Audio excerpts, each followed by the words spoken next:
Eh ben, on va pouvoir continuer cette table autour des arts urbains en accueillant, cette fois, après l'intervention de Jean-Guillaume Panis, en accueillant Olivier Land. Merci Olivier d'être avec nous.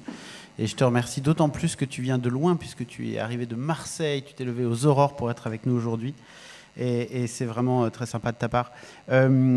Olivier, tu es géographe et urbaniste, et alors de formation. Et alors c'est vraiment amusant parce que si je fais un peu le compte depuis mardi soir du nombre de géographes, d'urbanistes, d'architectes qui finalement sont intervenus, eh ben on en a un certain nombre. Et en fait, c'est pas étonnant finalement de voir que beaucoup d'acteurs culturels, beaucoup de scénographes, beaucoup de directeurs artistiques, beaucoup d'artistes en fait viennent de ces formations-là quand on travaille dans l'espace public. Je pense que c'était un petit truc à souligner. Et donc forcément, urbaniste, géographe, tu vas beaucoup t'intéresser à cette question du contexte et qui a déjà été le fil rouge de toutes nos discussions depuis mardi soir et qui a continué hier et aujourd'hui, le contexte, l'espace public comme écrin, hein, finalement, comme terreau, on l'a dit, et terrain de jeu de la création artistique. Et donc, tu t'intéresses de plus en plus à cette question du contexte, au fameux génie du lieu dont on a parlé avec Laure aussi hier, si bien qu'en 2013, tu crées une association qui s'appelle Art en Ville, et tu vas, comme Fabrice de Perrois qui nous parlait ce matin, tu vas muter pour passer du monde de l'urbanisme à celui de l'art urbain, avec un premier festival en 2014 in situ à Aubervilliers, et puis plusieurs autres expériences dont tu vas nous parler cet après-midi, avec peut-être un double regard, un premier regard un peu général et généraliste d'auteur, puisque tu vas participer une première fois au guide du street art en France en écrivant notamment le chapitre Rouen, hein, puisqu'on sait que ça avait été titré, je me souviens, par un journal l'an dernier, Rouen 50 ans aussi d'art urbain, on le sait. Et puis tu vas en 2017 sortir le premier volume d'un ouvrage qui s'appelle Street Art Context, dont tu vas justement sortir un second volume très bientôt. Et donc, je vais te demander, si tu veux bien, de nous faire une sorte de panorama du contexte. Comment, justement, ce street art va, contrairement à ce qu'on imagine parfois, ne pas être simplement posé là dans l'espace public, mais dialoguer avec son espace public, comme on l'a fait avec les autres pratiques artistiques ces 2 derniers jours. Et puis, tu as une deuxième casquette que je te demanderai aussi de nous raconter, qui est celle de directeur artistique, de commissaire d'un festival dont on a parlé hier, le festival Rouen Impressionné, et qui a connu presque 2 histoires, hein. L'histoire que Laure de la Motte-Legrand nous a racontée hier autour du Pont Boieldieu, autour de Camille, et puis une histoire nouvelle depuis 2016 avec ces 2 éditions, 2016 et 2020, de Rouen Impressionné dont tu as assuré le commissariat. Alors, est-ce que tu veux bien, peut-être pour commencer, nous faire un peu ce panorama du contexte et de l'art contextuel ? Merci Thomas, oui, avec grand plaisir. Donc effectivement, comme tu disais, donc je ne viens pas forcément du milieu de l'art à l'origine, mais plus de l'urbanisme. Alors tu parles de mutation, effectivement, alors quand on se donne des titres professionnels, effectivement, je ne suis plus vraiment urbaniste, mais je suis directeur artistique ou commissaire, enfin c'est un peu des grands mots, mais malgré tout, en fait, plus que jamais, moi, je me sens urbaniste aujourd'hui, puisque dans l'urbaniste, en fait, finalement, il y a deux grandes catégories, hein. Là, il y a l'extension urbaine, à savoir de générer de la ville hors les murs, hein, de faire des lotissements, des zones industrielles, commerciales et autres, d'agrandir la ville. Et il y a le renouvellement urbain, qui est de rénover la ville sur elle-même. C'est une pratique voilà, qui est beaucoup dans les quartiers périphériques, mais aussi dans le centre-ville de Rouen, par exemple. On a fait en quelque sorte du renouvellement urbain en rénovant intégralement les espaces publics de la ville. Et donc, à un moment donné, je me suis rendu compte, à la fin des années 2000, voyant émerger les prémices de ce qu'on appelle aujourd'hui le muralisme ou le néomuralisme, un peu ce que je vais vous montrer avec Rouen Impressionné, en fait, du formidable potentiel urbain de la pratique de la peinture notamment, mais aussi d'autres outils, d'autres médiums qu'on va regarder. Et en fait, si tu veux, effectivement, j'avais un premier début de carrière en bureau d'études, en assistance à maîtrise d'ouvrage et autres. Et c'est hyper fastidieux. Les temps de production de la ville sont très très longs. Or, un artiste, en fait, vous voyez, cette œuvre-là, en fait, a été réalisée, je pense, en une demi-heure, peut-être, quelque chose comme ça. Et en fait, elle vient absolument transfigurer un endroit, en fait, qui a eu un aspect délaissé, craquelé. On est là, c'est le cours Julien à Marseille, et on voit à quel point, en fait, grâce à la sensibilité des artistes, en fait, ils peuvent justement absolument transfigurer un lieu. Alors, est-ce que l'artiste est urbaniste? Peut-être pas, parce que qui dit urbaniste dit fabrique urbaine, bureaucratie et autres.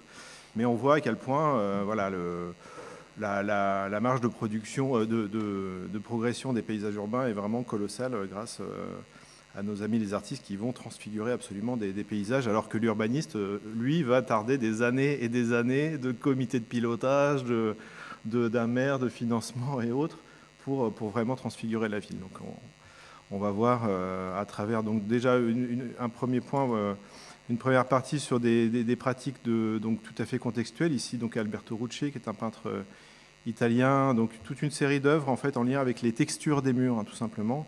À savoir que l'œuvre est là pour révéler un défaut, s'accrocher sur un grain, une couleur, une craquelure. Donc on voit ce magnifique baiser ici dans ces enduits, dans ces enduits décrochés.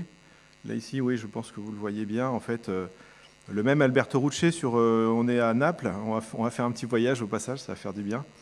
Dans un quartier de Mater Dei, qui est un petit peu perché sur les hauteurs de Naples. Et là, en fait, c'était un ancien village agricole qui s'est urbanisé désormais, mais où il reste encore quelques agriculteurs. Il y a un petit peu d'agriculture urbaine qui est là, en fait, et il rend hommage de façon fine et délicate, avec le respect pour ce mur et sa texture, à ses anciennes pratiques et ses habitants à travers cette paysanne qui remonte avec son âne le long de la rue.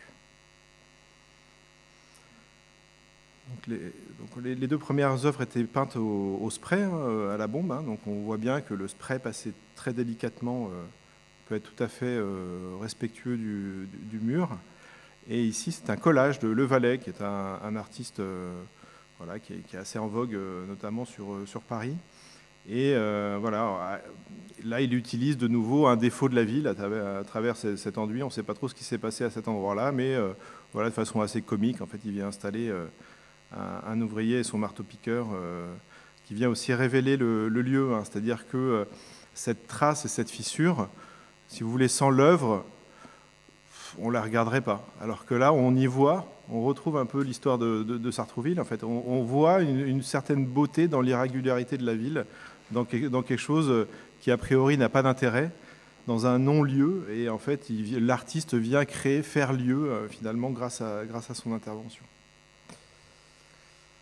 Un très beau travail. Alors, je ne sais pas si oui, les couleurs sont super bien rendues. Ouais, c'est chouette. Un travail de Nélio, qui a peint d'ailleurs à Rouen, face à la bibliothèque de Gramont, un beau paysage ici, voilà, qui vient jouer avec cette architecture et en fait très délicatement, là encore, en fait,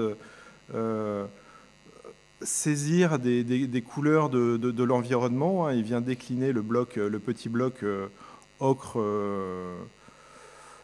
rouille à partir de la couleur du bâtiment de droite, et puis il vient extrapoler à partir du blanc du bâtiment de gauche, en fait, avec ces bleus turquoise, et donner justement ces deux volumes qui sont vraiment splendides. Et puis voilà, en détail, il joue aussi avec les escaliers, les ouvertures, les fenêtres pour composer cette œuvre abstraite. Un travail de Péjac, un des grands talents de la scène internationale, qui est un Espagnol, qui là, pareil, avec du spray noir, en fait, vient créer une profondeur dans ce mur de briques. Donc brique par brique, en fait, finalement, il vient créer une silhouette d'arbre et générer un volume là où il n'existe pas. C'est une très belle pièce à New York. Un autre travail de la brique avec 7, qui là encore se sert de la trame du mur, en fait, finalement, pour créer ce drapeau libertaire. On est à la sortie d'une école à Mannheim, Donc en fait, les artistes font un peu le tour du monde. Les plus chanceux sont invités de festival en festival. Il y a réellement depuis 5-7 ans une vraie effervescence autour des artistes urbains. Et Seth, par exemple, c'est un artiste français qui voyage beaucoup. Et à la saison du printemps et de l'été, il y a pas mal de festivals qui se montent un peu partout. Donc on voit à quel point voilà, là, il utilise la trame de la brique, hein, qui est symbolique du mur et de la fermeture, pour créer une ouverture avec ce ciel. Et le drapeau, quelque part, est une fermeture également, hein, c'est une identité nationale. Et bien là, il vient ouvrir vers de nouveaux horizons et vers l'infini qu'est le ciel dans ce drapeau. Le travail de Vils, là, nous partons pour les îles du Cap-Vert, avec ce portrait de Césaria Évora, qui est une chanteuse mythique de ces îles, qui est décédée en 2011. Et là, en 2019, en fait, Vils a été invité à rendre hommage à Césaria. Donc Vils est là aussi un des immenses talents de la scène urbaine internationale, grâce à sa technique très innovante, à savoir qu'il grave. C'est une œuvre qui a été réalisée là au marteau-piqueur et à la pointe, en fait, au burin. C'est-à-dire qu'il vient rompre la surface du mur qui est blanche, et en fait, il vient chercher des épaisseurs en profondeur qui donnent la profondeur du portrait, le noir, le gris et autres. C'est vraiment un travail extraordinaire. Il travaille aussi un peu à l'explosif. Enfin, c'est quelque chose de vraiment phénoménal. Très très beau, hein. Vraiment, si vous ne connaissez pas, je vous invite à suivre son travail. Jeanne d'Arc, à Rouen, par méthode graphique, qui est un artiste en fait, qui, là encore, saisit la texture d'une nouvelle façon, à savoir que c'est ce qu'on appelle le reverse graffiti. Il vient nettoyer les murs grâce à une sorte de potion magique qu'il passe à l'aide de pochoirs également. En fait, il vient vaporiser sa potion magique et en fait enlever la crasse et aller chercher la couleur propre et originelle de ce mur qui est rue Saint-Romain, tout près du mémorial de Jeanne d'Arc ici.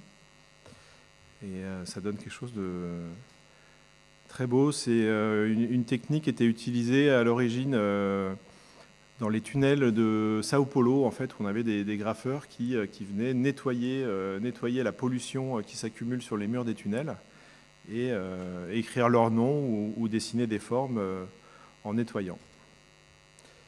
De même même technique utilisée par Nikita Golubev, qui est un moscovite, qui fait ça très bien aussi sur les arrières des camions qui ne sont pas tout propres du côté des routes russes. Voilà, donc il crée comme ça des œuvres. Voilà, c'est ça. C'est-à-dire que là, il n'y a aucun ajout de matière. C'est réellement la matière du mur qui est travaillée et qui génère, au même titre que là, des œuvres. Vraiment, on est sur une intervention des plus délicates. Là encore, un travail à la terre battue par un pianiste qui est un artiste serbe qui rend hommage à un héros national serbe, Novak Djokovic, en travaillant la terre battue. Donc c'est une œuvre qui ne sera jamais vue hormis en photo. Donc c'est l'occasion de vous signaler en fait la consubstantialité entre le développement des réseaux sociaux et le développement du street art, hein, qui sont deux mouvements qui Jean-Guillaume tout à l'heure nous parlait des progrès technologiques, et en fait c'est l'essor d'Internet qui a permis l'essor du street art aussi, hein, puisque la photographie vient pérenniser l'œuvre, et grâce à la photographie, les artistes touchent un public bien plus large que ce qui touchait originellement avec le graffiti, qui était une pratique d'un entre-soi ou une pratique très confidentielle. Et en fait, grâce à la photographie vient encadrer finalement ces œuvres et permettre une diffusion instantanée, planétaire, par les artistes et même par les fans des artistes qui, parfois, les artistes perdent le contrôle sur sur la diffusion de leur œuvre, puisqu'il y a beaucoup de fans qui font des photos les tags et diffuse. Donc c'est vraiment la grande explication du développement du street art, c'est le développement de Facebook et d'Instagram qui permet tout ça.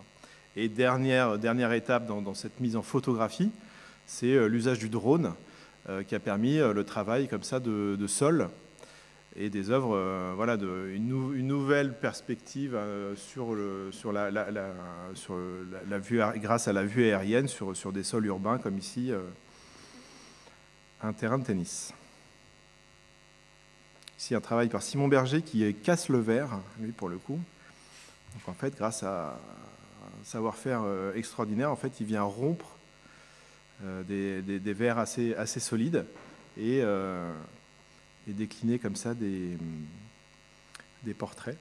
Donc encore une autre approche du contexte urbain, avec la vitrine rompue. On a des réparateurs aussi, ici MMM, qui explose en ce moment, donc il est très couru pour ses réparations du bitume, où il fait des œuvres magnifiques en carrelage. Ou Wak Wak aussi, hein, qui est lui un des grands détourneurs urbains. Il y a le détournement urbain qui est aussi tout un courant du street art, voilà, qui est le détournement de panneaux de signalisation, de sol, de forme, de végétation et autres. Et là, il nous a fait un Pac-Man sur cette plaque d'égout. Donc on a vu des jeux, le jeu avec les textures. Là, on va voir quelques jeux avec les architectures. En fait, ici, Chasmé, qui est invité par le Festival Mémorier Urbanais près de Naples, en fait, qui a recréé une architecture factice sur cette architecture qui était plus dure. Hein. C'est l'arrière d'un théâtre qui donne sur le port de Formia, près de Naples. Et donc, il s'est inspiré de l'atmosphère un peu baroque des villes italiennes. Ça fait penser au tableau un peu de Chirico également, en fait, pour générer une nouvelle architecture et générer une nouvelle architecture sur l'architecture et jouer comme ça et déjouer la dureté de ce bâtiment originel. Il y a vraiment des poids lourds, hein. Sacré choix.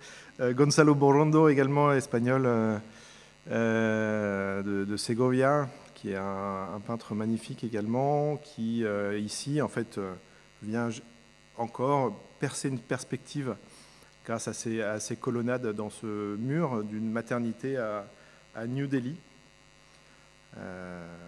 Très belle mise en valeur également de la végétation qui émerge du milieu de ce mur. C'est vraiment des œuvres phénoménales. Roberto Chiretz, qui est un peintre italien qui a peint pour Rouen Impressionné. Il y a une œuvre à lui qu'on va voir tout à l'heure ici dans le quartier tout près de Saint-Sever. Donc qui lui est un adepte du trompe-l'œil et de la création d'effets volumétriques, puisque là en fait il vient jouer avec ces trois dimensions pour inscrire en fait, c'est une banquise en train de fondre. Il y a toute une réflexion sur la fonte des glaces en ce moment, Roberto. Et donc, il vient déjouer ce bâtiment, un petit collège dans le centre de l'Italie. Donc là, un style très offensif avec Pita. Là encore, hein, c'est un bâtiment, c'est un lycée à Florence, qui ne ressemble plus vraiment à ce qui ressemblait, à savoir c'était un bloc. C'était un carré. Hein.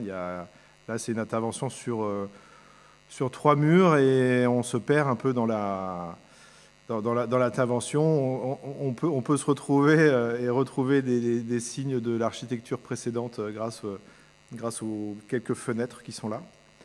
Mais en tout cas, il a exploité justement la trame architecturale avec les fenêtres pour générer son système de sphères en fait, qui vient rompre le mur. Une autre intervention par Brusque, qui est auteur du calamar géant qui avait été peint à Rouen en 2016. Donc, il fait un trompe-l'œil. Là, c'est dans le quartier de Montparnasse à Paris, un habillage de chantier, hommage à un accident de train qu'il y avait eu à la gare Montparnasse où un train avait eu un problème de frein, avait transpercé la façade et il a rendu hommage comme ça, ici avec ce train. un autre jeu avec l'architecture de Ox. Ox également, qui a travaillé sur Rouen Impressionné, qui a fait une maison rue Contremoulin. Ox, c'est quelqu'un qui colle des affiches 4x3. Il fait partie c'est un ancien qui a émergé dans les années 80 avec le groupe les Frères Ripoulin. Et en fait, leur action, c'était de poser des œuvres d'art sur des panneaux 4x3. Et en fait, à chaque fois, il contextualise très fortement son travail et s'est inspiré de cette usine à Liège pour poser une photo du centre Pompidou à Paris, qui est recontextualisée, mais qui est quand même qui fit bien avec l'endroit. Je vais accélérer parce que j'aime pas mal de choses. Ici, Colectivo Liquado dans le Pays Basque, donc qui, pareil, rend hommage le fameux rouge basque, bien sûr, et à un rituel local. C'est un local associatif d'un groupe de danse à la Bastide-Clérance. Donc on voit que voilà, cette fresque, elle se fond dans l'environnement grâce au choix des couleurs naturellement et au choix des motifs. Des jeux avec la végétation et avec le paysage aussi. Cette œuvre s'appelle Read Make You Grow. La lecture. Lire te fait grandir. Merci. Voilà, un beau travail par Arthez, par exemple. Donc là, la fresque en elle-même est belle et on voit à quel point le ressort scénographique de la photographie est considérable. C'est-à-dire que l'artiste est arrivé là, il a vu ce mur et en fait le contexte a guidé l'œuvre. C'est le contexte qui a donné l'idée de ce travail. Le fait que le mur soit chapeauté par ce beau pin parasol, inévitablement, il l'a intégré dans son travail. Un artiste anonyme à Mer-les-Bains, à la frontière entre la Picardie et la Normandie, qui est intervenu sur ce bunker une nuit de façon secrète et en fait qui a posé cette délicieuse enfant en train de dormir avec son doudou. Elle semble, enfin c'est un geste si simple et si parfait, ça semble couler de source. En fait, et on imagine même son corps là ici recouvert par l'herbe qui serait la couverture dans le lit. C'est une très très belle pièce. Voilà, donc on retrouve Wack Wack qui fait du discernement urbain, donc il y a des œuvres géantes et des œuvres petites également. Voilà, une cueilleuse par Wack Wack, du côté d'Honolulu à Hawaï. On retrouve Gonzalo Borrondo, qui est de passage à Londres, sous les autoroutes de l'Est londonien et le long des canaux de l'East End. Et en fait, il a peint ce narcisse, donc, qui est visible d'une rive, mais surtout de l'autre. Et en fait, c'est l'effet naturellement de miroir sur le reflet, sur l'eau qui rend l'œuvre, qui transforme l'œuvre en diptyque. Et donc on imagine bien un diptyque et le reflet un peu vibratoire par rapport à l'œuvre qui est retournée en face. Ça va être très très beau à voir en vrai. Voilà, Fintan Magee, un peintre australien, pareil, un globe-trotter de l'art urbain qui peint ici dans le sud de l'Italie, un hommage à l'aloe vera, qui est une plante qui est très utilisée en Australie par sa mère, qui le guérissait à l'aloe vera quand il tombait dans la rue, Fintan. Et ici, en fait, il a retrouvé en s'immergeant, en se renseignant un petit peu sur la végétation locale. Et l'aloe vera est très utilisé aussi dans le sud de l'Italie. Donc il a peint cette dame avec un beau pot d'aloe vera. Et on remarque également la mise en contexte avec la ligne de crête également, qui est très intéressante. Voilà un geste encore simple, léger et très puissant à la fois, avec ce Samtrès, près de Murcie en Espagne. Voilà une autre photographie et la épître. Ça c'est une très grosse peinture qui fait 2,5 hectares. C'est certainement la plus grande fresque urbaine au monde, qui a été peinte à Paris sur les toits du parc des Expositions. Donc là encore une œuvre faite pour la photographie. Hein. C'est une photographie prise à 300 mètres d'altitude par un drone, et on voit à quel point finalement cette grand-mère un peu lascive et un peu hors du temps, en fait, joue avec les voitures. Hein. C'est le périphérique parisien là, qui passe, imaginez un peu l'échelle. Hein. Il y a 8 voies d'autoroute qui passent au milieu de l'œuvre, donc ça a été une mise en contexte, là encore, assez brillante. Et puis quelques rapports à l'actualité, Banksy qui intervient au moment du Brexit avec cet ouvrier à Douvres qui vient rompre la 12e étoile du drapeau européen. Un travail par Bianco Choc également, alors qui date un petit peu ça, de 2012 ou 2013 par là, mais je trouve cette intervention assez géniale. C'était à l'occasion d'un petit festival dans le cœur de l'Italie, à Civita Campomarano, et en fait c'était aller en pleine explosion des réseaux sociaux, Twitter, WhatsApp, Facebook. On apprenait tous à travailler avec ces outils qui aujourd'hui sont quotidiens. Et en fait, ils mettaient en situation les fameux logos des nouvelles technologies avec des scènes de vie quotidiennes du village. Donc le Twitter avec les gens, les rumeurs de rue, la Poste avec le logo Gmail, ici un petit Facebook. On a le eBay à la boutique du coin. Et mon favori, c'est quand même celui-là. Petite canette WeTransfer. Voilà. Alors bien que c'est un grand artiste, ça. Un grand artiste italien, encore dans la ligne du détournement urbain.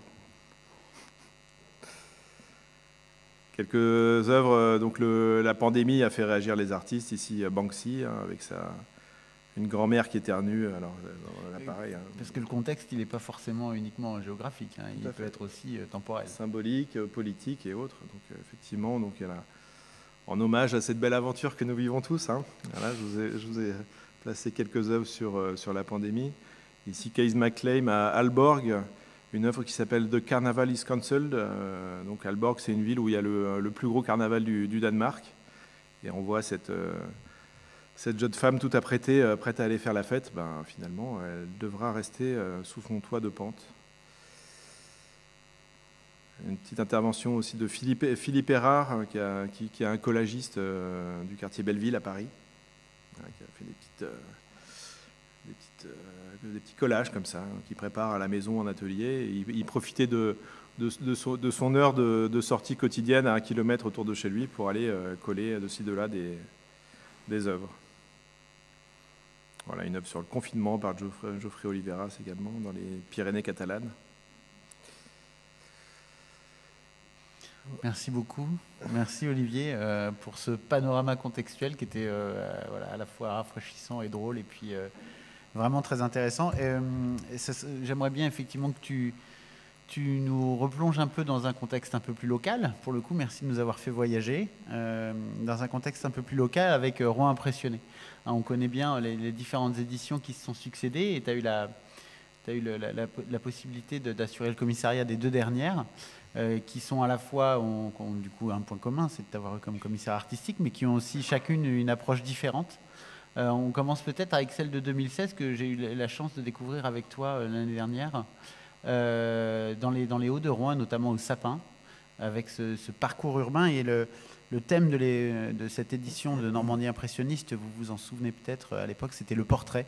C'était un thème qui avait fait beaucoup de débats parce que très difficile à interpréter à la fois par les musées, les galeries et tous les participants du projet Normandie impressionniste. Et tout le monde se disait, si on n'a pas de portrait, est-ce qu'on va pouvoir participer quand même?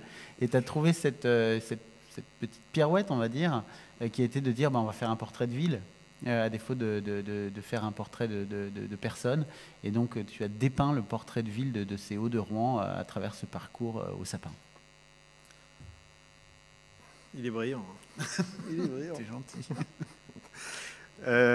Oui, tout à fait. Donc, en fait, effectivement, donc l'édition 2016 en fait, s'est déroulée sur 3 sites. Le quartier des Sapins, on a une fresque à l'arrière de l'Omnia dans le centre-ville et quelques actions aussi dans le port. L'idée, c'était à travers l'effervescence du centre-ville, l'aspect un peu brut du port avec des grands spectres paysagers. Et puis le quartier des Sapins, qui est un quartier plus d'habitation sur les Hauts de Rouen, de peindre un bout de portrait, en tout cas, de la ville à travers ces œuvres-là. Donc, effectivement, dans le quartier des Sapins, donc c'est un quartier, c'est le premier grand ensemble de Rouen qui a été construit à partir de 1954. Donc c'est vraiment un quartier très orthogonal avec fait de bars d'immeubles. Donc l'idée, c'était vraiment de voilà un petit peu le paysage là-haut, d'interagir avec cette architecture et à la fois de créer des repères urbains à travers les fresques, et fresques qui reflètent de près ou de loin, en tout cas, l'identité d'un quartier. L'intérêt de ce quartier, c'est la matière première, hein, ce sont naturellement les murs, mais la difficulté, c'est que c'est un quartier très habité également, d'où une grande responsabilité au moment de générer des fresques qui vont être là, contrairement à pas mal d'œuvres qu'on a vues qui sont très éphémères, là pour le coup, dans un temps très très long. Et l'enjeu, in fine, c'est l'appropriation par les habitants.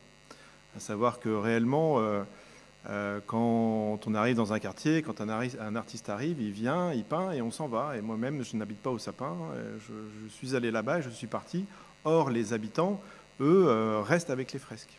C'est un des enjeux et des particularités du muralisme, en fait, c'est que ce sont des interventions qui durent très longtemps. Contrairement au Pont-Bois-le-Dieu, par exemple, qui a été là 3 mois, ou à un festival d'art de la rue, de spectacle ou autre. C'est le temps d'une soirée, le temps d'une semaine, mais les fresques, elles, durent très longtemps. D'où l'importance, voilà, de vraiment réfléchir avec la population. Donc on a pu faire des visites du quartier. Ça, c'est une des fresques qui a été réalisée, donc, qui s'appelle « Rejoins-moi », en fait, où en fait un habitant des Hauts-de-Rouen tend la main vers symboliquement un habitant peut-être qui serait en bas. Hein. C'est vrai que l'identité des Hauts-de-Rouen, c'est une identité géographique avant tout, à savoir que c'est perché au-dessus de la ville. Et Arnaud Liard, en fait, je lui ai raconté un peu tous ces éléments, j'ai transmis pas mal d'éléments aux artistes, et en fait il s'est servi, c'est ce mur-là qui a été peint, en fait il s'est servi de ce volume architectural, en fait, pour déposer le personnage au-dessus et créer un effet comme ça un peu de 3 dimensions avec un personnage en contrebas. Et alors, petite pirouette, en fait, Arnaud a participé à une réunion avec les voisins, et les voisins nous ont dit « Ouais, mais il faut peindre des sapins, on est au sapin, c'est le quartier. » Donc on était là, bon, faut voir, on va essayer, tout ça. Et en fait, il a trouvé l'idée géniale du logo sur la casquette du personnage. Donc il y a un sapin qui a été peint à travers ce petit logo. C'est pas un crocodile, mais un sapin. Voilà, donc on a fait une petite exposition assez modeste, mais où il y a pas mal de monde qui est venu au centre social des sapins pour raconter un peu qui sont les artistes qui allaient venir. On a été vraiment soucieux justement de ne pas parachuter des œuvres d'art dans un simple but d'embellissement, mais réellement d'avoir une profondeur sociale quand même dans l'événement, de façon à ce qu'il s'ancre dans ces quartiers. Voilà, on a montré quelques vidéos également de chantier. Voilà un cas d'école, hein, d'un point de vue presque intime. Hein. On a des œuvres qui sont dans les salons, dans les cuisines des gens, donc c'est important de bien soigner le travail. Ici, on la voit de loin, c'est une œuvre de Seiner, qui est un des grands noms de la scène muraliste internationale, qui sera d'ailleurs au 107 l'année prochaine. Je viens de l'apprendre, je suis content de le voir à Rouen, de nouveau. Voilà, qui lui, en fait, a une contextualisation plus chromatique. On voit à quel point, en fait, l'œuvre, en fait, se fond dans le paysage aux alentours, avec les arbres et autres, les différents coloris d'arrière-plan. Un autre mur à l'entrée du quartier. Donc on a vu ce site qui est un site où il y a un vis-à-vis depuis des logements, depuis des fenêtres. Or, celui-ci est vraiment à l'entrée du quartier. C'est là où il y a le terminus des bus. Là-haut, il y a un gros rond-point. Donc je me suis permis d'inviter ici donc un artiste qui est avec une plus grosse personnalité en termes chromatiques, et même une grande personnalité, qui est Ramon Martins, qui est un peintre brésilien. Donc le quartier des Sapins, le voici à l'œuvre. Le quartier des Sapins, c'est un quartier très cosmopolite avec de nombreuses populations, notamment venues d'origine africaine. Et je trouvais intéressant d'avoir là un artiste métis qui vient travailler, qui parle un petit peu français également, et qui dépeigne une œuvre comme ça, forte en couleurs, qui est vraiment emblématique. Hein. Celle-ci, elle a vraiment plu, elle fait vraiment l'unanimité dans le quartier. Donc à travers cette femme donc, qui n'est pas vraiment rouennaise, hein, qui est bayanaise, puisqu'elle porte l'habit typique de cette région du Brésil. Toutefois, j'ai raconté plein de petites anecdotes sur le quartier des Sapins. Et c'est un quartier où il y a pas mal de renards qui se baladent, puisqu'on est tout près des forêts. Et en fait, ici, donc cette bayanaise caresse un renard tel un animal domestique, en fait, qui est assis à son pied, au pied de la dame. Voilà un mur de l'arrière de la salle Louis Jouvet, là-haut, où j'ai invité Jeanne JS, donc la salle Louis Jouvet, qui est un lieu où il y a des spectacles de danse, de théâtre, et j'étais intéressé par voilà, leur talent de photographique, hein, puisque ce sont des pochoiristes qui travaillent à partir de photos et de dépeindre comme ça des postures de personnages. Et ils ont imaginé une danseuse immergée dans un nuage de pochoirs, en fait, qui représente une architecture un peu répétitive comme celle des Sapins. On a fait de nombreuses rencontres également. On est allé dans les collèges, dans le collège Boieldieu notamment, là-haut au Sapin. Ça, c'est Marthe R, qui est un peintre argentin qui est venu. Donc c'est chouette parce qu'en fait, les enfants connaissent les artistes avant un petit peu. Et pendant les chantiers, avant ici, des dessins, des ateliers montés avec le service culture de la ville de Rouen, le fameux atelier Dessine ton mur, où en fait on met les enfants dans la peau de l'artiste, en leur donnant des photocopies tout simplement d'images du mur, et en fait de les mettre en situation, entre guillemets, de dessiner ce mur, hein, qui est tel immeuble, qui est peut-être ton immeuble, ou un immeuble que tu vois sur le chemin de l'école.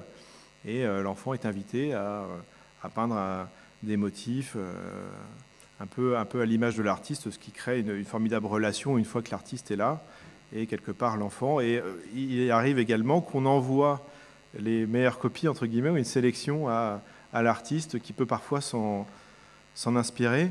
On a fait faire également des portraits chinois du quartier des Sapins. Et l'une des magnifiques réponses qu'on a eues, c'était donc le portrait chinois, vous connaissez, hein, quelle est la couleur du quartier, l'odeur du quartier, le plat du quartier et la boisson du quartier.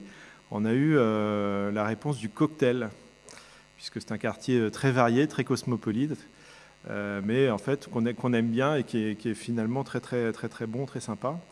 Donc on a sélectionné cette idée qu'on a trouvée magique en fait du quartier cocktail. Et on a fait dessiner par les élèves donc de CE2 à CM2 toute une série de cocktails qu'on a transmis aux artistes. Et miracle, il y a un des cocktails qui a été reproduit sur un des murs, donc le cocktail de Laurine de CM2, qui est ici, qui a été transposé enfin même pas transposé, hein, recopié. Là, on peut dire pour le coup, c'est pas du plagiat, mais c'est de la pure recopie volontaire. Donc Perrine avait même fait une petite tache, Laurine, pardon, avait fait une petite tache ici en bas à droite de son cocktail qui a été reproduite également par Marthe, qui a peint cette fresque et avec l'idée naturellement du cocktail. Voilà l'ensemble. Donc il y a toute une série d'allusions au quartier. C'est un quartier où ça joue. Quel est le sport du quartier? Vous l'avez deviné. C'est le foot, le football, voilà, qui se joue sur le terrain rouge. Au Sapin, ça joue sur un terrain stabilisé de couleur rouge. Et donc Marthe est allée jusqu'à rougir les chaussures des footballeurs pour faire allusion au terrain rouge du quartier des Sapins. Voilà le petit tour des Sapins. Voilà. Alors, je ne sais pas si vous vous souvenez de cette façade, parce qu'elle est en cours de démantèlement actuellement. C'était l'arrière du cinéma Omnia, rue Auguste Ouzeau, qui était quand même quelque chose de un peu trash. Et donc, il m'a été suggéré de travailler dessus. C'était pas un cadeau, c'est un sacré défi.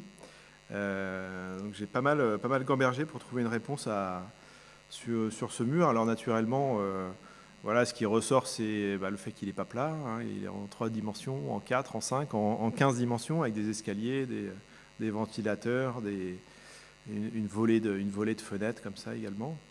Et en fait, j'ai imaginé faire travailler Robert Proch. Robert Proch, je suis toujours un peu ému, c'était un peintre puisqu'il est décédé il y a 2 ans, très jeune. Et donc c'était un peintre qui peignait le mouvement, la dynamique, qui a travaillé, qui a étudié l'animation à l'école des Beaux-Arts. Il était polonais de Poznań.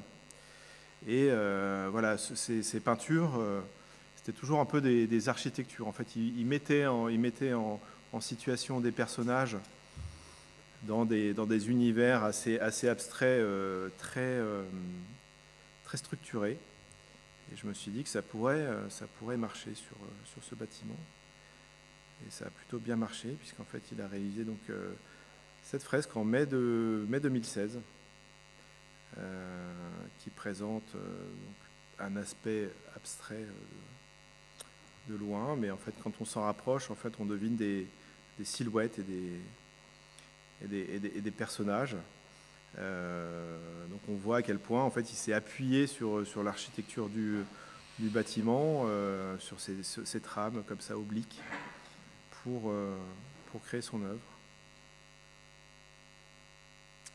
Le temps file, Olivier, et j'aurais trouvé aussi très intéressant que tu nous parles alors de Calama. On part en... Et qu'on parte en 2020, parce qu'il y a eu aussi une très belle édition en 2020, dans un contexte différent, qui était celui de la pandémie. Vous connaissez si vous êtes Rouennais, donc des relations beaucoup avec les habitants, l'atelier, la rue qui devient atelier, un moment très rare.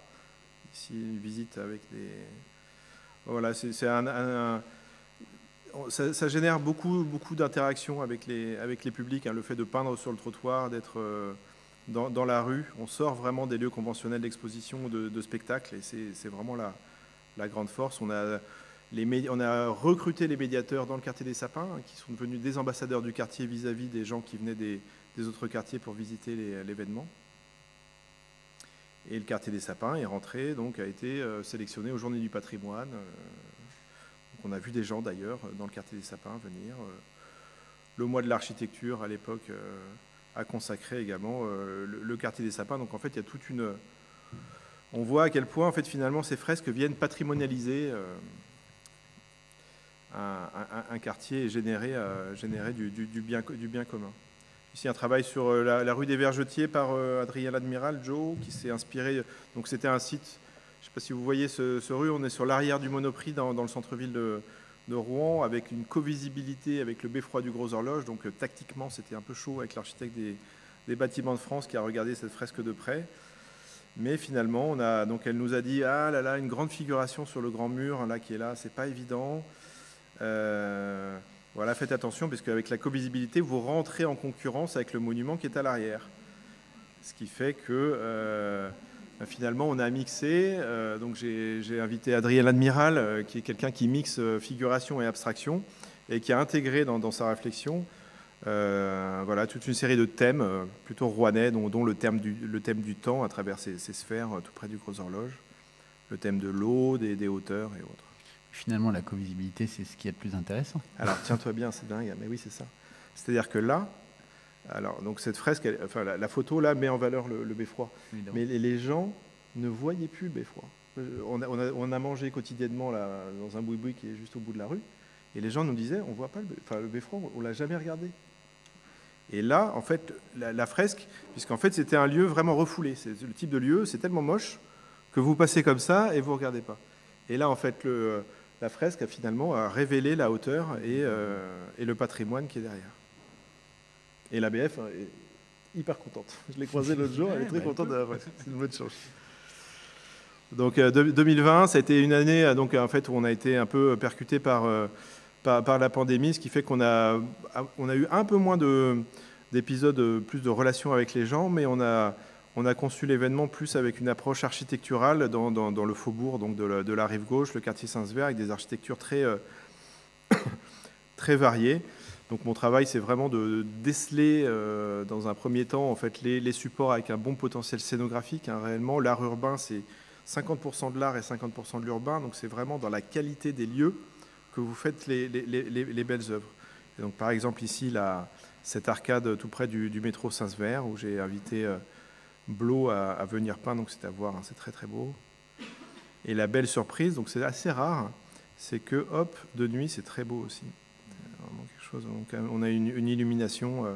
Donc à la base, les spots illuminent le passage des piétons, et en fin de chantier, on a un peu tourné les piottes pour que ça illumine plutôt les hauteurs, et avec réverbération, ça fonctionne très bien. Donc là, on est typiquement sur la mise en valeur d'un lieu de passage très, très, très fréquent, où il y a même d'ailleurs une problématique un peu de sécurité. Il y a du deal un peu sur la place à l'arrière et tout. Et là, l'art, en fait, a une sorte de rôle urbain, même si ce n'est pas forcément sa mission. Hein. Je n'ai pas dit à Blo, vas-y, tu nous sécurises le lieu. Hein. Ce n'est pas du tout l'idée. Hein. L'insécurité ne disparaît pas, mais en tout cas, ça vient rehausser un lieu et diffuser une autre atmosphère. On connaît la différence entre le sentiment d'insécurité et l'insécurité réelle. Et là, on a certainement un peu moins le sentiment d'insécurité quand on est percuté par autant de vibrations artistiques. Roberto Siretz, ici, un bâtiment qui appartient à un grand groupe d'assurance normand. Hein, que je donc on salue le président historique qui est président de l'association Rouen-Normandie 2028. Voilà, qui a des emprises foncières à droite à gauche qui parfois sont un petit peu à l'abandon. Et en fait, c'est une rue qui est dans un sens unique, la rue de l'Essard, la rue de Bamville plus exactement, celle-ci, qui est dans le schéma de circulation. Et en fait, j'ai ici invité Roberto Siretz, qu'on a vu tout à l'heure, qui m'avait toujours impressionné par ses effets de profondeur finalement. Et je lui ai dit, Roberto, tu fais ce que tu veux, mais tu nous casses ce mur. Tu ouvres vers le ciel et tu ouvres la perspective et tu nous fais disparaître ce mur qui était vraiment atroce. Et voilà, ça donne quelque chose de très chouette. Là encore, hein, un second derrière l'abstraction, c'est finalement une banquise en train de fondre qui est là. Donc un travail également à la gravure sur bois par Olivia Paroldi. On a mixé les techniques, ça c'est pas Olivia, mais c'est plutôt Savati qui a fait du collage sur l'arrière du lycée Blaise Pascal. Rature ici, du côté de la rue Saint-Sever également. On a eu toute une réflexion aussi sur les lieux où la place de la femme dans l'espace public est parfois remise en jeu un petit peu tard le soir. Donc ici, le fait de peindre une femme, c'était vraiment important. Et puis dans le quartier Gramont, donc là, quasiment, vous pourriez presque faire un bout de parcours en partant, puisqu'on est vraiment à 150 mètres d'ici. Donc on est tombé sur la résidence Contre-Moulin, qui était une propriété Rouen Habitat murée, dans l'attente d'une démolition. Et donc là, j'ai invité les artistes vraiment à interagir avec l'architecture. On a un jeu sur les paysages, sur l'architecture, sur l'environnement et la nature. Et là, j'ai proposé à Eliane Chali de venir peindre. Donc c'est quelqu'un qui fait de l'anamorphose, et en fait qui vient développer une œuvre qui semble en deux dimensions, mais qui est en réalité peinte sur 7 pans de mur et autres éléments de mobilier urbain, clôtures, panneaux et autres. Et donc voilà, c'est une nouvelle vision de ces bâtiments qu'on a là. Le très doux travail de Nadège d'Auvergne qui peint ce baiser. C'est une œuvre qui s'appelle Intimité. Donc en fait, le pavillon, le petit pavillon, c'est par essence la maison intime unifamiliale en fait d'une famille. Donc en fait, je trouvais que son baiser était tout à fait approprié à cette petite maison. Une autre maisonnette, et là c'est le fameux collectif Cité Môme, les tricoteurs et tricoteuses rouennais et j'allais dire du monde entier, puisqu'en fait c'est un collectif qui recueille des pixels en tricot, qui font 5 cm ou 10 cm de côté. Et là, ils en ont reçu 28 000, donc c'est vraiment une œuvre phénoménale. Donc c'est une première mondiale, c'est la première maison tricotée main. Il y a déjà eu une maison comme ça tricotée. mais elle a été tricotée à la machine et celle-ci a été réellement tricotée par des gens. Donc il vient recouvrir à merveille. On salue Mathilde Mulot de Cité Môme qui nous regarde peut-être. Milo, pas Mulot. Voilà, et un des rares grands murs qu'on a fait cette année sur la cité de Gramont avec un hommage à... Donc c'est une Amazon Batman, une fillette, là encore, une fille dans l'espace public où on voit surtout des garçons du côté de Gramont. Donc c'est un choix fort de la part de l'artiste. Donc je lui ai raconté un peu l'histoire de Gramont. Donc on est tout près de la crèche ici et de l'école maternelle.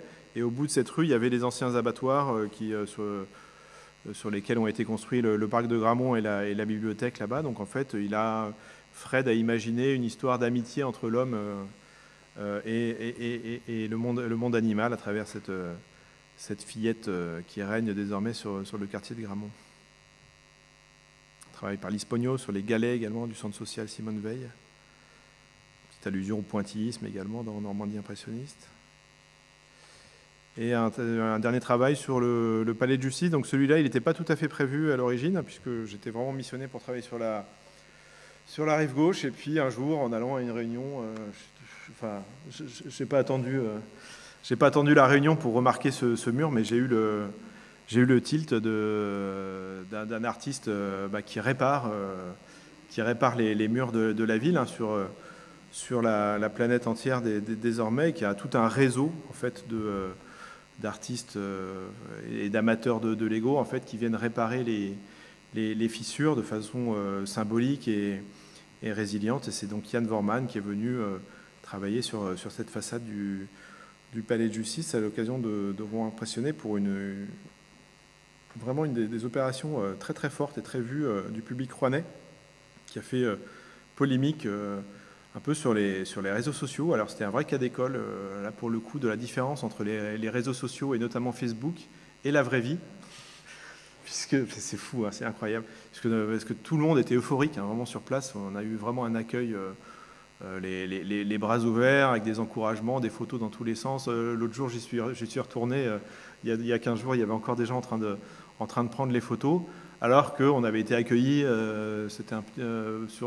Sur Facebook, il y avait eu des polémiques par la presse, par Actu 76, qui avait fait des articles un peu polémistes et autres. Ça avait pas mal rebondi. Donc on se disait, ouh là là, où on vient et tout. C'était avant l'arrivée de l'artiste. Et finalement, on avait passé un magnifique moment. Et voilà, les collégiens de Saint-Saëns avaient participé également. Et ça avait été un chouette moment. Les Lego étaient prévus pour demeurer quelques semaines. Et 6 mois plus tard, ils sont toujours là. On a du mal à faire le pas de les enlever. Et pour l'instant, la mairie de Rouen les maintient. Donc voilà un autre bel exemple de contextualisation naturellement d'un artiste urbain. Merci beaucoup Olivier, merci pour ta présentation. On va bientôt arriver, on arrive vers la fin de ce colloque, on aura une belle synthèse tout à l'heure par Rebecca, et puis on l'espère aussi que l'Agence nationale de psychanalyse urbaine va se pencher sur notre cas désespéré. Mais avant ça, un peu comme on l'a fait hier, un peu comme on l'a fait ce matin, et on l'avait souhaité dans l'organisation de ce colloque avec Sylvain, avec Anne, de donner la parole aussi à des étudiants, à des anciens étudiants, à des jeunes créateurs. On a eu Alice Baud, vous vous en souvenez hier. Et donc, pour terminer cette table, j'avais envie de présenter Bertrand Daquin. Bertrand, tu as 27 ans, tu as suivi une licence et un master de recherche en histoire. Alors, j'ai fait la blague ce matin avec Benoît Elliot en lui disant que, comme lui, j'étais historien, mais que lui, il avait été sur les bancs de la fac beaucoup plus tôt que moi, et donc là en l'occurrence Bertrand il y est allé beaucoup plus tard, hein, je pense, et tu as également fait un master en gestion de projet, célèbre master gestion de projet culturel à Mont-Saint-Aignan, dont on a quelques représentants ici aussi, et on salue Magali Cisorne qui était présente hier et qui dirige ce master, et dans le cadre de la rédaction de ton mémoire Art de la rue et art urbain, des pratiques artistiques urbaines légitimes, villes et espaces publics conditionnent-ils les formes de l'art hors les murs? Donc on est vraiment en plein dans le sujet. Ce master t'a permis d'approfondir le sujet de la création artistique contemporaine en espace public, autant plastique que vivante. Et ce projet d'étude et des relations et des rapports qu'entretiennent pratiques artistiques de rue, milieu urbain et espace public est né des différentes expériences professionnelles et artistiques auxquelles tu as eu l'opportunité de participer. Et notamment, tu as accompagné la direction technique de Vivacité, qu'on connaît bien ici, Anne, je te regarde, mais aussi tu as accompagné des artistes colleurs dans l'espace public ces dernières années. Alors, est-ce que tu peux nous présenter rapidement ton travail et le sujet d'étude que tu as porté? Oui, bonjour. Déjà, merci de me donner l'opportunité de partager ma réflexion sur l'espace public et sur la manière dont je me suis représenté l'espace public. Donc, pour reprendre ce qui a été dit ici brièvement, pour contextualiser la production de cette réflexion, c'est un mémoire donc, qui a été produit dans le cadre de mon master, donc gestion de projet d'établissement culturel à l'Université de Rouen, et qui s'inscrit donc dans une démarche de plus longue haleine d'un questionnement à propos de l'espace public. Pour reprendre brièvement mon parcours et la genèse de cette réflexion, elle s'est nourrie dans un premier temps par une pratique culturelle et sportive, si ce n'est artistique à mon sens, qui est la pratique du skateboard. Donc cette pratique a modifié la perception que j'avais de mon environnement, donc de l'environnement spécifiquement urbain, et de l'imaginaire également que j'avais de ce milieu. Donc pour être relativement bref, pour ne pas non plus rentrer dans les détails, cette pratique, elle a introduit dans ma manière de concevoir et de penser l'espace urbain une dimension qui était une dimension pratique, et également une dimension qui était subversive. Donc ça s'illustre assez facilement, c'est dans accorder de l'importance, par exemple, à des détails de l'environnement urbain que d'autres ne pourraient pas forcément voir. Ça va être des fissures au sol qui vont empêcher un skate de rouler, qui vont faire tomber celui qui est dessus. Ça va être la disposition aussi du mobilier urbain, ce qui est possible d'en faire avec la pratique du skateboard. Et ça a même été jusqu'à modifier même la perception esthétique que j'avais du milieu urbain, dans la mesure où j'ai nourri une sensibilité pour le béton, qui n'est pas non plus un revêtement très noble à la base. Donc voilà. Donc cette dimension pratique et subversive, parce que dans la pratique du skateboard, il y a aussi une dimension subversive, dans la mesure où... alors moi j'ai commencé il y a 10-15 ans, maintenant voilà, ça commence à être un peu plus accepté, on le voit notamment avec la mairie de Rouen qui prépare un projet de skatepark, etc. Mais quand moi j'ai commencé, il y avait vraiment une dimension de mise à l'écart, de marginalité en fait, des personnes qui avaient cette pratique, au même titre que les arts urbains est une pratique qui vient des États-Unis, ou en tout cas d'Amérique. Donc cette dimension pratique et subversive, elle a amené petit à petit, et dans un premier temps de façon inconsciente, puis de façon consciente, donc une dimension esthétique, sensorielle et même poétique de la perception que j'avais de l'espace urbain. Cette dimension sensorielle et poétique, elle passe notamment par l'ambiance sonore, donc c'est l'ambiance du milieu urbain, c'est des klaxons, c'est des gens qui crient, des bus qui passent, etc. Et c'est également l'ambiance que crée le skateboard dans ce milieu, le bruit des roues, le bruit d'un skate qui replaque, etc. Donc à mon sens, cette dimension esthétique, elle a été nourrie par la dimension physique et pratique donc, de l'environnement dans lequel a eu lieu cette pratique. Et cette dimension donc sensorielle, poétique, elle est l'héritière, si je puis dire, donc, de celle-ci. Dans un second temps, deux expériences sont venues donc alimenter cette réflexion déjà amorcée sur l'espace public. Donc c'est un stage à la direction technique du Festival Vivacité, qui a été pour moi une découverte enthousiasmante de la création artistique en milieu, en espace public. Et j'ai fait ce stage donc à la direction technique qui, à mon humble avis, m'a permis également de percevoir des choses qui ne sont pas réellement... quand on est consommateur d'art, on ne voit pas forcément les dessous, on ne voit pas forcément toute la préparation et la création tout simplement. Donc ce point de vue technique, donc des représentations et des installations d'art de rue au sein de l'espace public, elle m'a permis de réaliser une connexion étroite qui lie donc l'œuvre aux espaces physiques, c'est-à-dire le concret, le milieu urbain, et également aux espaces donc sociaux, le lien qui unit donc l'œuvre à son milieu et aux populations qu'elle va toucher. Donc voilà, d'autre part, la seconde expérience qui a été décisive dans la production de cette réflexion, ça a été l'expérimentation d'une pratique artistique de rue.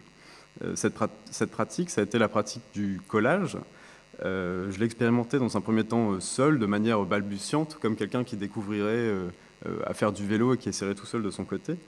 Et puis par la suite, j'ai eu la chance et l'opportunité de rencontrer donc deux artistes colleurs rouennais que sont Lise Pognot et F. Kaité. Pour les présenter brièvement, tous deux collent depuis maintenant pas mal d'années, donc 3-4 ans sur Rouen et ailleurs, de manière illégale, de manière vandale.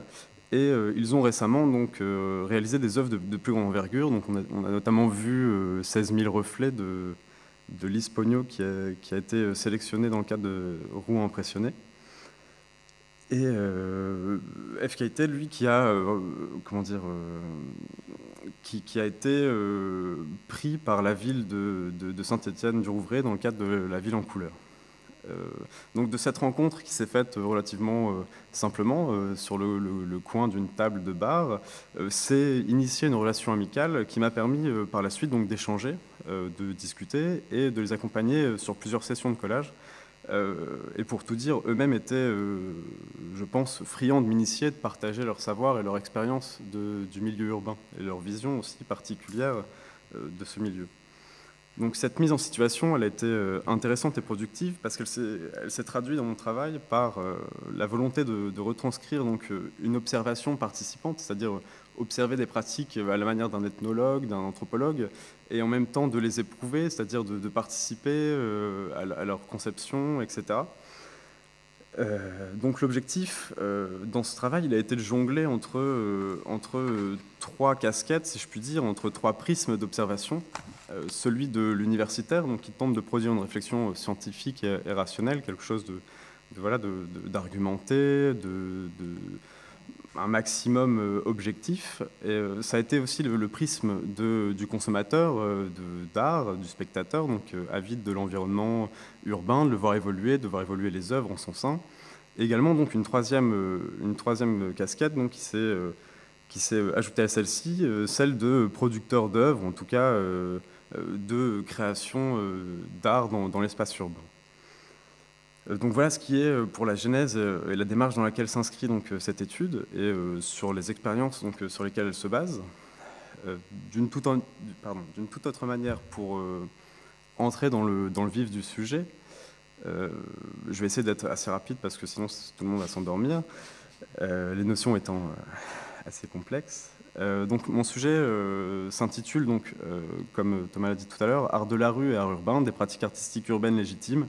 Ville et espace public conditionnent-ils les formes de l'art hors les murs ?» Donc c'est un petit peu long, mais j'avais envie de vraiment pouvoir insérer dans cette problématique l'ensemble de ce qui me paraissait comme essentiel et important quand on pense l'espace public, en tout cas quand on pense l'œuvre dans l'espace public.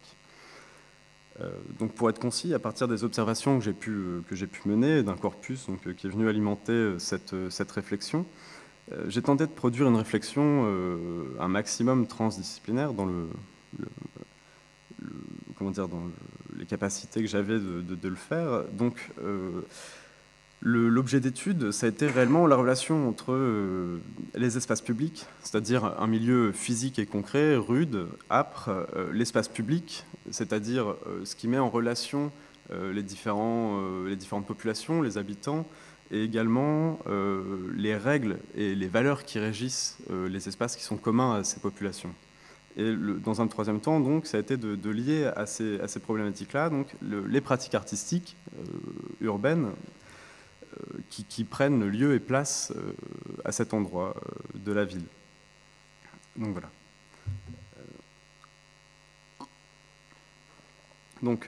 Pour mener à bien cette réflexion, j'ai procédé en 3 temps.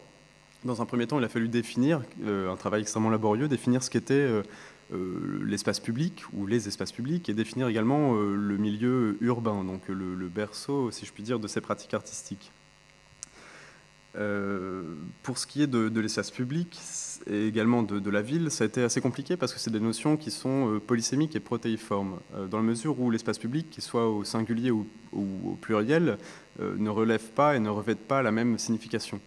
Au singulier, il va plutôt, il va plutôt définir l'espace politique qui lie donc les habitants, alors qu'au pluriel, il va définir l'espace géographique et concret. Pour la ville, c'est un petit peu différent. On a abordé pas mal de thématiques, en tout cas sur l'évolution que la ville a connue, notamment à l'épreuve donc des nouvelles technologies. La ville à l'heure actuelle, comme Françoise Chouet a pu le définir, c'est une ville qui est une ville d'espace de connexion, c'est-à-dire qu'on passe d'un point A à un point B sans jamais forcément prêter attention, ou en tout cas accorder de l'importance sociale à la rue et à ce qui permet de faire ce cheminement entre le point A et le point B. À l'heure actuelle, dans une ville, on consomme, à l'heure actuelle, on va à un endroit, par exemple au centre commercial ou au cinéma, on y va pour consommer quelque chose et quand on repart, on retourne chez soi sans forcément s'arrêter et prendre le temps d'observer donc le milieu et les interactions qui y sont liées. Donc, les enjeux qui sont liés au milieu urbain et à l'espace public dans l'ensemble de ces définitions, ça a été des enjeux donc, de réalité qui sont physiques, sociales, économiques, historiques ou politiques, et qui, en fonction de la temporalité ou de la spatialité, ne revêtent pas du tout les mêmes significations.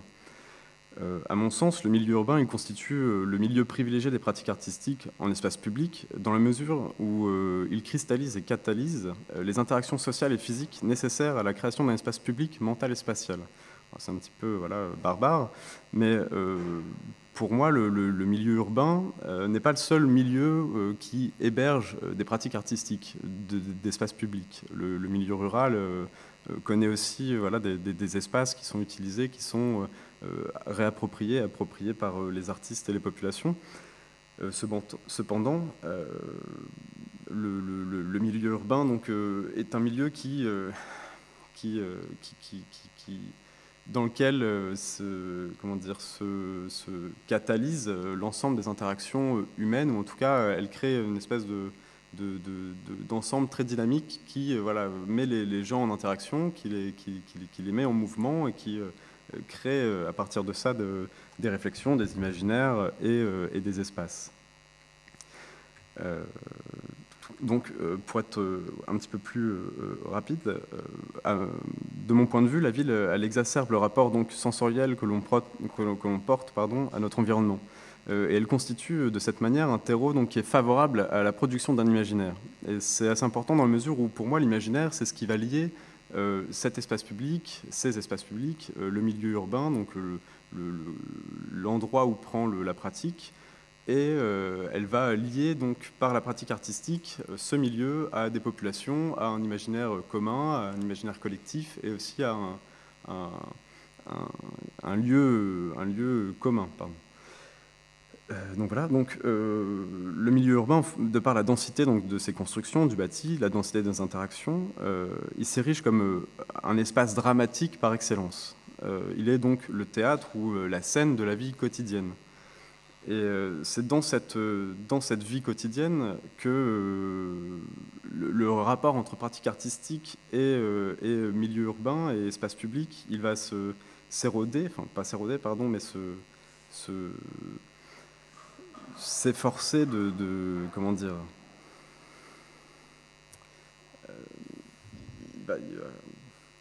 j'ai perdu le fil de ma phrase. enfin bref. Mais tu peux peut-être, je ne veux pas te presser trop, mais on a une petite synthèse à faire après.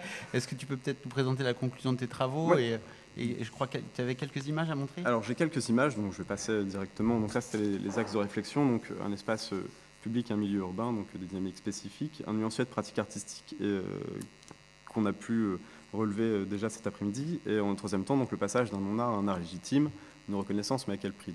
À quel prix on passe dans ce cube blanc?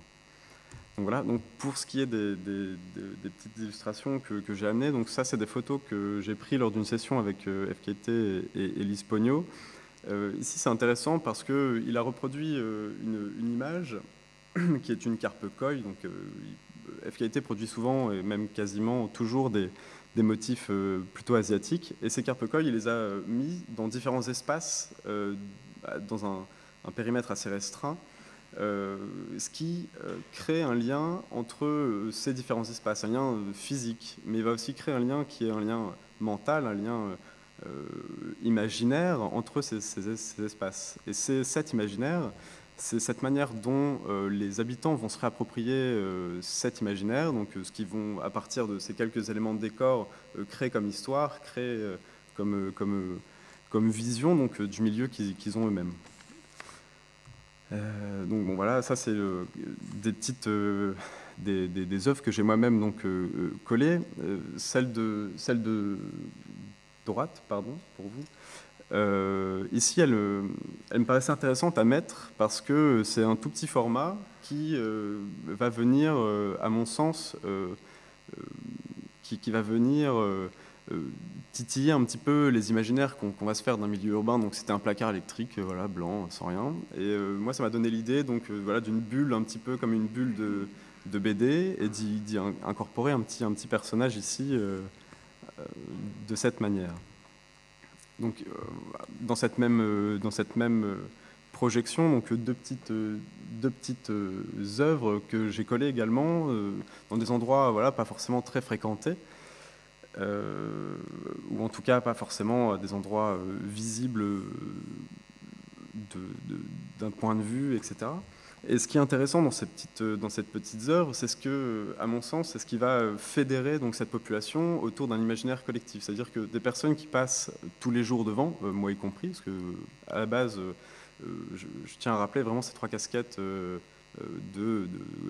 universitaires, consommateurs et producteurs de l'art dans l'espace public. Et ces petits formats, donc, comme je pourrais prendre d'autres exemples, comme celui de, alors si je me déplace un petit peu vite là-dedans, alors je ne les ai pas, Sans Décence, donc, qui est une personne qui met des vulves dans l'espace public, des tout petits formats. Sauf que quand on passe une fois, 2 fois, 3 fois, 4 fois, 5 fois, 15 fois, ou même plus tous les jours devant, finalement, ce petit format va faire partie du paysage et de l'environnement dans lequel on évolue. Et il va petit à petit construire un lien entre l'espace qu'on crée et l'espace mental commun aux différentes personnes qui donc, fédèrent la population. Pardon. Bertrand, si tu veux bien, je propose qu'on échange avec aussi le public et qu'on se pose quelques petites questions. Et Rebecca, je te laisse aller vers le micro. Olivier, si tu veux bien aussi y répondre. Et je vais ouvrir le bal parce que je vais rebondir sur ce que tu étais en train de dire, sur cette question des petits formats. Je trouve ça hyper intéressant et j'aimerais bien vous entendre tous les deux à ce sujet parce qu'on a beaucoup parlé hier, pour le coup, au grand format. On a parlé d'œuvres monumentales dans l'espace public, on a parlé de transformation de lieux. Ce matin, avec Sauteville, avec Vivacité, on est sur des choses finalement assez gigantesques, autant en termes d'espace que de jauge. Et finalement, ces petits formats, ils ponctuent tout aussi bien finalement l'espace public et l'imaginaire collectif que tu as très bien décrit, Bertrand, de la même manière que les grands. Est-ce que vous avez un point de vue là-dessus, Olivier, peut-être ?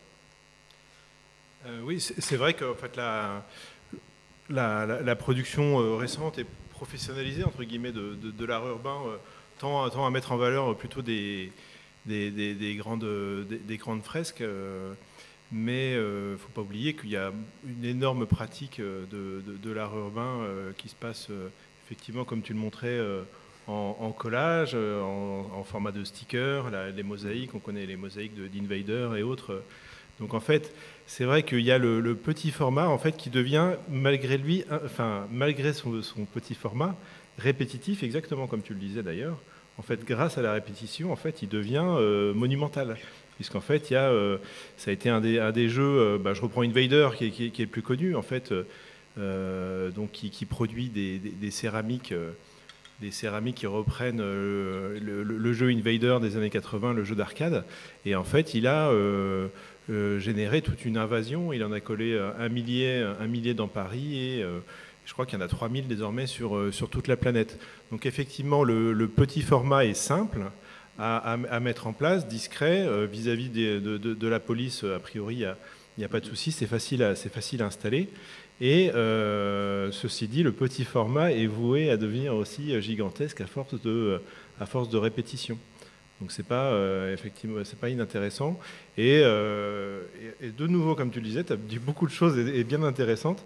C'est vrai que il y a un lien également avec le public qui se fait avec le petit format, c'est-à-dire que tu le vois une fois, 2 fois, 3 fois, et en fait finalement ça devient un repère, finalement, même s'il est petit, ça devient un véritable repère pour les habitants adultes et les habitants enfants aussi. Hein, tu as pu coller à hauteur d'enfant, à moins d'1 mètre, et on a, faut pas oublier, tout un public qui gravite à moins d'1 mètre 50 ou à moins d'1 mètre 20 du sol, et il y a tout un public aussi pour voir les choses.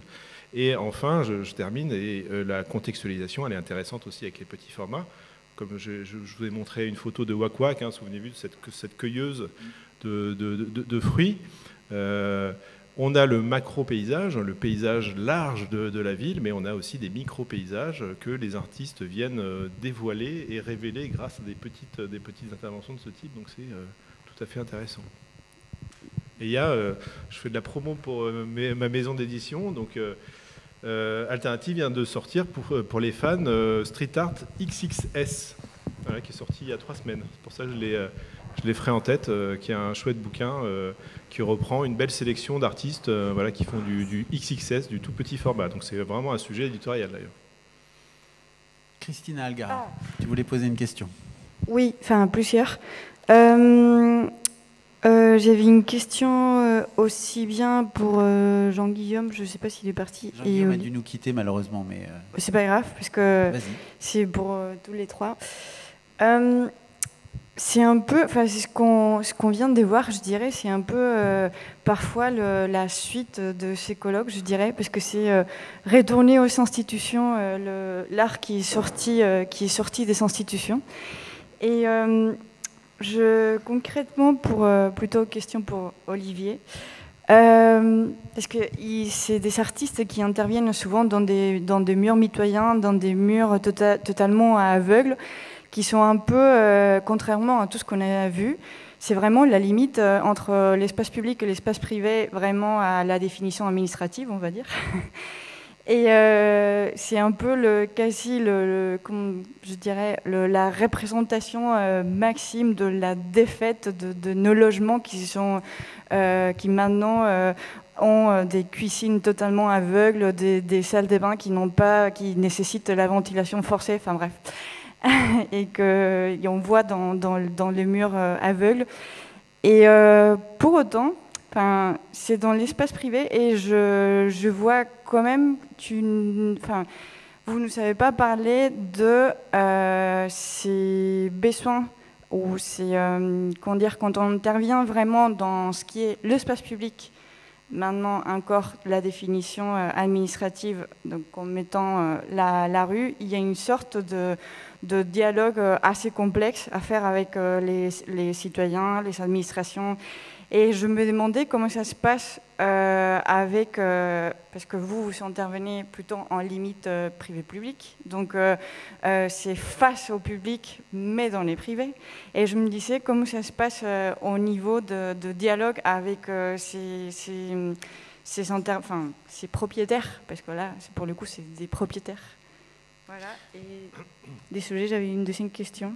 Peut-être qu'on peut répondre à celle-là déjà, parce qu'elle est super intéressante, Christina, et c'est vrai que souvent les muralistes se posent cette question, c'est-à-dire que pour pouvoir, tu t'en as parlé tout à l'heure avec ce fameux mur d'un célèbre assureur, mais je fais pas de pub, mais c'est aussi souvent le cas en fait avec des bailleurs sociaux, des propriétaires. On est souvent en fait sur cette question de la domanialité, de l'autorisation, et finalement d'un art plutôt non officiel, et vous parliez des petits formats tout à l'heure, à un art officiel où là pour le coup il faut demander avant de faire. Donc c'est vrai que l'art urbain se trouve à la frange entre un espace juridiquement privé et l'espace public. Et on est là sur un lieu clé de création d'urbanité. C'est-à-dire qu'on vient rompre la frontière réellement entre un espace privé, à savoir avec un propriétaire privé, un espace fermé, et l'espace public, l'espace de tous. Et pour moi, la belle ville, en fait, la ville, on a tous le modèle, j'entends un accent, je crois que tu viens de Logroño, hein, c'est ça? Plus ou moins. Mais en fait, voilà, le modèle mythique qu'on a ici, en fait, c'est le modèle méditerranéen. C'est là, en fait, où viennent fusionner des usages privés dans l'espace public. La ruelle, la terrasse, le banc public, là, en fait, où on a des comportements privés dans la rue. Et c'est ça, en fait, la ville qui est riche, c'est celle où, en fait, on va vivre des émotions comme ça, qui sont habituellement réservées à l'espace privé, à savoir la maison. On mange ensemble à table, on est à la maison. Et non, dans une terrasse, on est dehors. Et en fait, c'est cette génération d'urbanité qui est magnifique. Et en fait, l'art urbain permet cela. Puisqu'en fait, le fait de regarder une œuvre d'art, c'est un comportement plutôt privé. À savoir qu'on regarde une œuvre d'art dans une galerie, dans un intérieur bourgeois, dans un musée. Et l'art urbain, justement, rompt cette frontière et vient propulser dans l'espace public des comportements privés de contemplation d'œuvres d'art. Et c'est ça qui est vraiment très, très intéressant avec l'art urbain. Donc, pour revenir, enfin, je me permets cette digression parce que moi, quand j'ai réalisé ça, j'ai réalisé plein de choses, en fait. Et c'est pour ça que je voulais vous le faire partager. Et enfin, pour le rapport aux propriétaires et au public, donc, comme je vous le disais pendant ma présentation, en fait, moi, je suis très, très, très sensible à tout ça. C'est l'histoire de l'artiste, il vient, il peint et il s'en va, alors qu'en fait, les vrais gens et le vrai public, c'est les habitants. Donc en fait, de notoriété publique, en fait, la concertation, c'est pas un sport très très évident. De mettre les gens autour d'une table pour tomber d'accord sur un sujet, c'est pas gagner-gagner, et c'est encore moins gagner quand on parle d'art. Je pense que tous les trois, là, on se met autour d'une table et on ne tombera jamais d'accord sur on aime bien à fond. Voilà. Donc en fait, c'est une utopie de faire de la grande concertation sur de l'art urbain. Et moi, ma méthode, en fait, c'est tout simplement, je reviens à mes travers d'urbaniste, à savoir que je viens comprendre un lieu, essayer d'en tirer une essence et de la diffuser et de choisir les artistes en fonction justement de ces grands caractères d'un site qui vont parvenir à la fin de l'histoire à l'appropriation. C'est-à-dire que même si les gens n'aiment pas, vous vous souvenez cette fresque, l'anamorphose avec les deux grandes bulles ici. C'est pas dingue, d'un point de vue graphique, c'est pas fou. Mais, enfin moi je trouve ça fou, mais l'homme de la rue va se dire, voilà, là, c'est deux couleurs, bon. Mais en fait, le fait que cette action, elle ait lieu sur un lieu déjà très très vu, sur ces maisonnettes qui sont vues depuis des décennies dans le quartier, et que l'artiste ait joué avec l'endroit, ça crée l'accointance avec le public. Et ça crée cette fameuse appropriation. C'est-à-dire que même si les gens, ils n'aiment pas le bleu ou le rouge, ils vont quand même aimer cette œuvre, puisqu'elle vient titiller leur quotidien, vous voyez, et s'intégrer dans un vécu architectural, paysager, et là même, en l'occurrence, social, puisque ces maisons étaient évacuées, murées et autres. Voilà, donc c'est un peu ma façon, moi, de tourner. Et sinon, pour simplifier les choses, retournons à des paramètres plus techniques et juridiques. En général, je choisis plutôt des sites publics ou semi-publics, à savoir des bailleurs sociaux, des propriétés mairies, plutôt que des copropriétés, parce que les copropriétés, il faut aller convaincre tout ce petit monde. Et donc, ça peut arriver dans des petites copros, mais en général, je travaille plutôt sur du domaine administrativement public.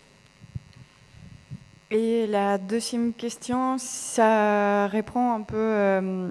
parce que vous nous avez montré certaines œuvres qui peuvent être juste vues depuis des photos, voire carrément du drone.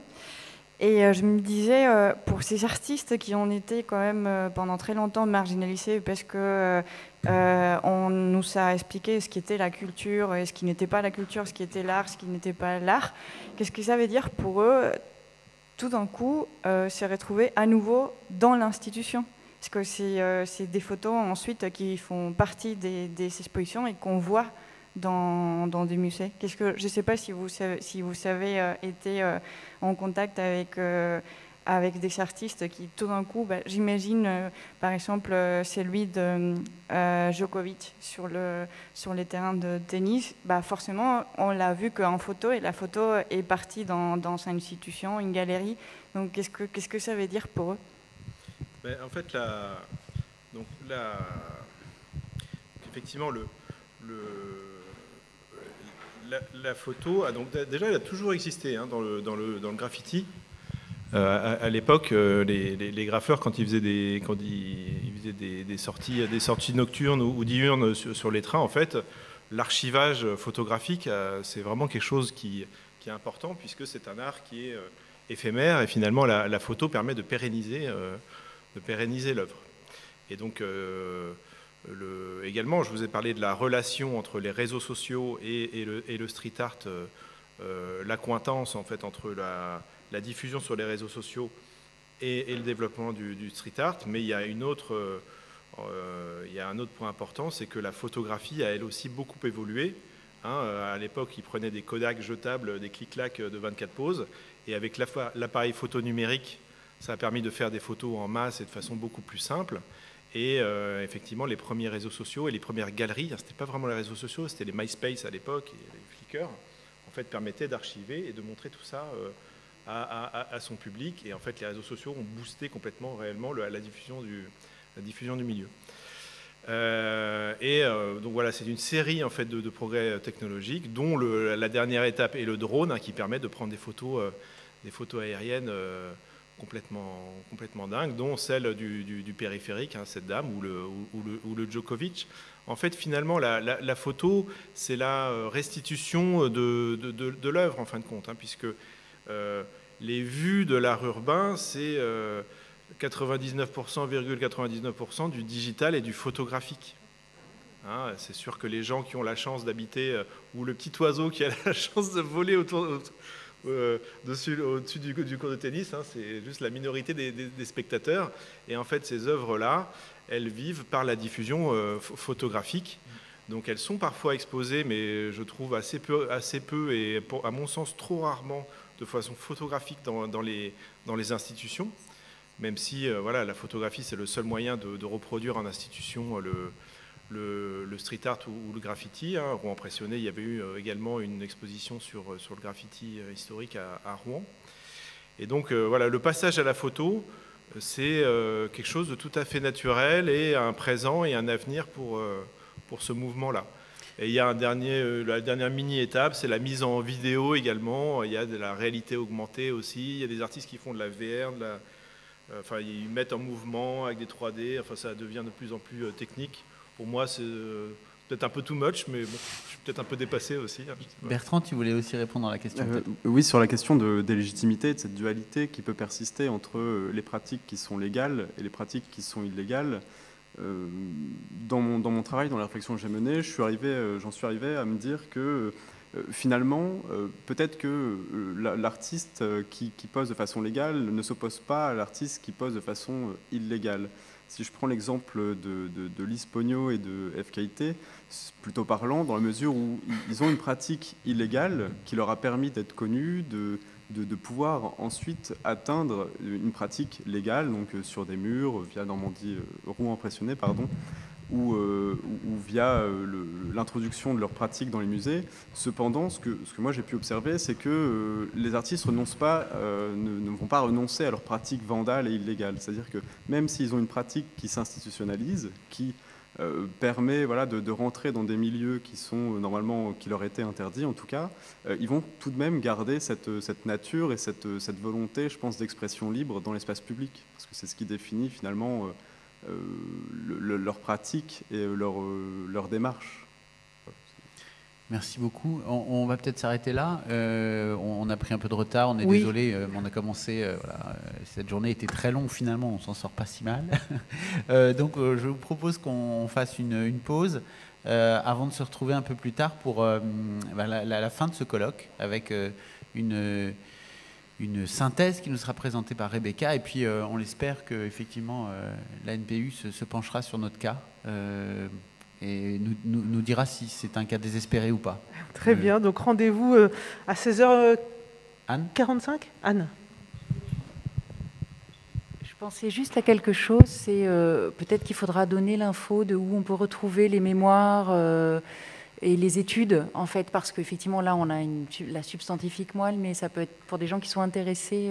Effectivement, voilà, alors il y aura une synthèse vidéo, je crois, qui sera réalisée de ce colloque, et on pourra, je pense, y adjoindre tous les liens, effectivement, à la fois vers les travaux des différents intervenants qu'on a abordés au cours de ces 2 jours.